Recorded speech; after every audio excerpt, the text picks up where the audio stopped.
nibyo koko ibyo ubona ni ukuri. Mizayiro za Iran zitangiye gututubuka mu butaka zerekeza muri Israel. Iran ihaye gasopo ya nyuma Israel imenyesha ko niramuka igerageje kurasa kuri ambasade ya Lebanon, Iran nayo itangira kurasa kuri ambasade zose ziri ku isi za Israel. Nibyo koko ubyumvishe neza, mu gihugu urimo gishobora kuraswa na Iran mu gihe Israel yaba ikoze ikosa ryo kutumvira Iran. Naniko Leta Zunze Ubumwe za Amerika zikomeje kwigamba ko zigiye kwataka Iran mu buryo ubwo ari bwo bwose. Umuvugizi w'igisirikare cya Israel Ron Kaplan ubwo yari ari mu kiganiro n'itangazamakuru ikinyamakuru gikomeye cya Argentine TV, yemereye icyo kinyamakuru ko barimo kugenzura ikirere cya Thailand, ariko mu kanya gato nk'ako guhumbya mizayiro za Iran zahise zerekeza aho yicaye akizwa n'amaguru arahunga. Anariko kandi Perezida Donald Trump ubwo yabazwaga ikibazo niba agiye gufasha imitwe y'iterabwoba yahise yirukana itangazamakuru akupa na mikoro. Irwanda 250, an independent news platform built on truth, freedom, and professionalism. We are committed to delivering reliable, unbiased information with transparency and integrity. Irwanda 250, the voice of truth. Nongeye kubaha ikaze ku kinyamakuru cya mbere kikugezaho amakuru yizewe mu bijyanye n'umutekano, politiki na diplomasi mu rwego mpuzamahanga. Leta Zunze Ubumwe za Amerika zikomeje gukaza ibitero ndetse no kugaba ibitero kuri Iran, mu gihe Israel nayo ikomeje kwigamba gukontorora ibice bimwe na bimwe, ariko Iran nayo ikomeje gutanga gasopo kuri Israel ndetse no kuri Leta Zunze Ubumwe za Amerika n'abandi bose bazashigikira ibi bitero biri kugabwa kuri Iran. Iran ku ikubitiro yagerageje kurasa igisasu muri Turikiya, ariko kiza kuzimirizwa mu kirere. Ibyo NATO yamaganiye kure, yamagana ivuga ko Iran niyongera kugerageza kurasa ku bihugu biri muri NATO bitayishotoye, na NATO izaba iya mbere mu yinjira muri iyi ntambara. Naniko Perezida wa Koreya y'Amajyaruguru Kim Jong nawe yaburiye Leta Zunze Ubumwe za Amerika ndetse na Israel, ababwira ko isaha n'isaha ashobora kwisanga muri iyi ntambara mu gihe hari umuturage wa Koreya y'Amajyaruguru waraswaho cyangwa se agakomeretswa niyo haba agasharure gato akomerekejwe n'igisasu cyaturutse muri Leta Zunze Ubumwe za Amerika cyangwa se muri Israel. Yunzemo agira ati, abaturage banjye bagomba kurindwa neza, mwabona mudashoboye kubarinda mugahagarika iyo mirwano mukabapakira indege bakabanza kugera hano muri Koreya. Nimutabikora muri ubwo buryo, reka nizere ko abaturage banjye bazacungirwa umutekano mu buryo bwiza kandi bushoboka. Nimutabikora tuzabataka, kandi tuzabataka nta mupaka.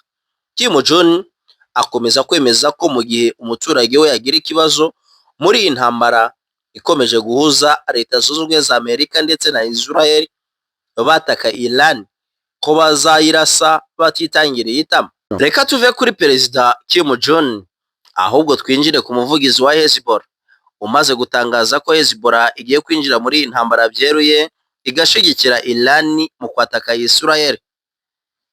Umuvugizi wa Hezbollah yemeje neza adashidikanya ko bagiye gufasha Iran kandi ko batazigira bamanika amaboko ku kiguzi icyo ari cyo cyose.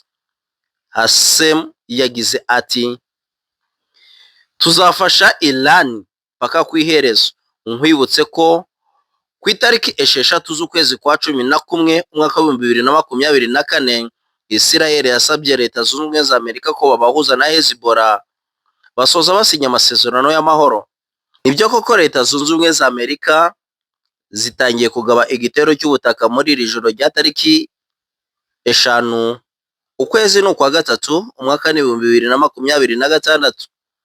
Ni nyuma y'uko Minisitiri w'intambara atangaje ko barimo gukontorora ikirere cya Thailand, ndetse n'umugaba mukuru w'ingabo nawe wa Israel yari amaze kwemeza ko barimo barakontorora ikirere cya Thailand, nubwo yaje kuraswaho aho yarari agakizwa n'amaguru akajya kwisha misile zari zimugabweho. nubwo barimo baratangaza ko bafite icyo kirere, niko Iran ikomeje guhagurutsa misile zabo zirukanga kurusha ijwi izerekeza kuri Israel ndetse n'ibindi bice byayo bitandukanye.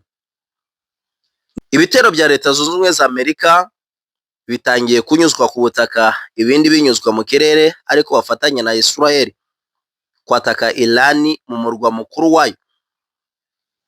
Muri iri joro bikimara gutangazwa n'umugaba mukuru w'ingabo zose za Leta Zunze Ubumwe za Amerika yuko bagiye kugaba ibitero byo ku butaka, umuriro ucanwe na Israel ndetse na Leta Zunze Ubumwe za Amerika muri Tehran, mu murwa mukuru wa Iran. Iran ikomeje gusya itanzitse, na niko na Leta Zunze Ubumwe za Amerika ndetse na Israel nabo bari gutsinzimura ndetse bakanatsemba buri umwe wese, haba umuturage w'umusivile cyangwa umusirikare wese bari gusanga mu muhanda, dore ko n'ubundi bari babasabye kwamagana buno buyobozi bakabyanga, uwo bari gusanga mu muhanda wese bari kumwita umunyentambara. Nk'uko tubikesha ikinyamakuru Retour, cyemeza neza kidashidikanya ko umuriro wacanwe na Israel ndetse na Leta Zunze Ubumwe za Amerika muri iri joro. Mu gihugu cyose barimo kubona urufaya rw'amasasu ndetse umwotsi ututumba, dore ko Amerika ndetse na Israel biyemeje kurimbura uyu mujyi bakawutwika paka wose uvuyeho, yewe ngo bakiciramo n'abayobozi bakomeye b'iki gihugu cya Iran. Reka nkubwire ko mu ntara ya Azad rwagati mu gihugu cya Iran, Israel na Amerika barimo kurasa. Nonaha mugerageze musengere abaturage ba Iran bakomeje kugabwaho ibitero na bino bihugu bikomeye, na niko Iran ikomeje kuburira Israel ko nigerageza kurasa ambasade yayo iri Lebanon, nayo itirasa vuba vuba Israel ikayirasira ambasade zayo aho ziri hose ku isi. Nibyo koko igihugu urimo gishobora kuraswa nonaha tuvugana, mu gihe Israel yabigerageje kurasa ambasade ya Iran iri Lebanon. Iran yaburiye Israel mbere yuko bino bitero byose bitangira, ibabwira ko ikosa rimwe bazakora bazahura n'uruva gusenya, ariko Israel ngiyo yari yakozwemo kandi yiteguye kwihora, nk'uko byatangajwe na Netanyahu. Yavuze ko bazakomeza guhorera bamwe mu bayobozi bayo bishwe ndetse bagahorana na bino bitero byose bya Iran yagabye kuri Israel. Nibyo byabaye Israel ndetse na Leta Zunze Ubumwe za Amerika bajijishije Iran kugeza bayirashe, aho baje kwica abayobozi babo bose. Mu gushingura umuyobozi w'ikirenga wa Iran byahise bisubikwa.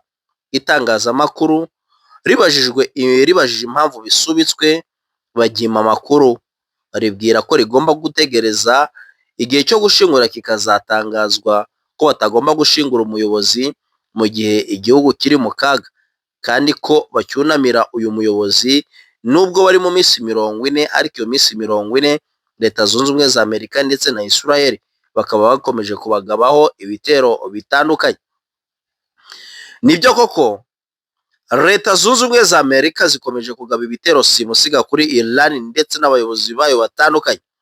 Ni nyuma y'uko hari amakuru yagiye hanze agaragaza uburyo uyu mugaba w'ikirenga cyangwa umuyobozi w'ikirenga wa Iran yishwe, ngo dore ko harimo umutasi ukomeye wakoranaga ubutasi bukomeye cyane na Leta Zunze Ubumwe za Amerika ndetse na Israel, akaba ari watanze amakuru y'aho abayobozi bose bari. Nyuma yaho yaje gufatwa, none angafunzwe na Iran, aharimo kubazwa amakuru yose. Ni nyuma y'uko kandi umwe mu basirikare bakomeye wari wagambaniye Yatola nawe yirashe ubwongo akabusiga ku karubanda. Yafashe icyemezo nk'icya Yuda igihe yagambaniraga Yesu. Ese iyi ntambara ya Iran ishobora gusiga irimbuka ry'isi ribaye? Yego nibyo. Leta Zunze Ubumwe za Amerika zagerageje igisasu cya nucleaire kuri Iran. Nubwo Leta Zunze Ubumwe za Amerika zihora zibuza ibindi bihugu kugerageza ibisasu bya nucleaire, ariko Leta Zunze Ubumwe za Amerika nizo zabaye izambere mu kugerageza igisasu cya nucleaire kuri Iran. mu gihe Iran nayo irabikoze ku bisasu kirimbuzi. Ese ishobora kuba umuyonga cyangwa se akarere Iran iherereyemo kagahinduka umuyonga? Ese Iran yaba ifite ubushobozi bwo kurasa kuri Leta Zunze Ubumwe za Amerika? Nta bushobozi ifite, yibugira iba yarabugerageje. Reka dukomeze dukurikirane iby'imirwano iri kubera mu burasirazuba bw'isi kuri Iran ndetse na Israel na Leta Zunze Ubumwe za Amerika. Murakoze. Iyi yari Rwanda muri Iran. Rwanda 250, an independent news platform built on truth, freedom, and professionalism. We are committed to delivering reliable, unbiased information with transparency and integrity. Rwanda 250, the voice of truth. Ushobora kwibaza ngo iyo operasiyo ni iyihe?